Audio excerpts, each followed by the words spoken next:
1. من خشایارشا هستم، پسر داریوش بزرگ. سالها پیش یونانیان در نبرد ماراتون سپاه پدرم را شکست دادند و من سوگند خوردم که این توهین را بی پاسخ نگذارم. از شرق تا غرب امپراتوری سپاهی عظیم گرد آمد.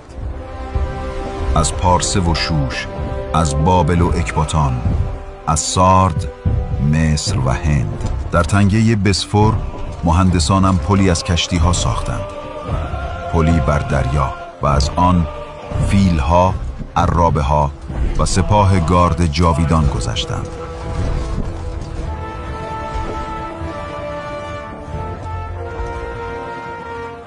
ما به یونان رسیدیم.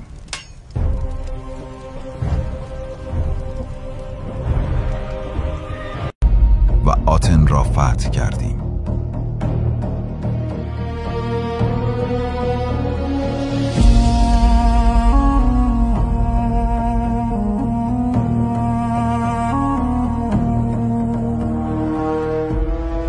شهر را به آتش کشیدم، نه از خشم، بلکه تا یادشان بماند که امپراتوری پارس شکست را نمیپذیرد.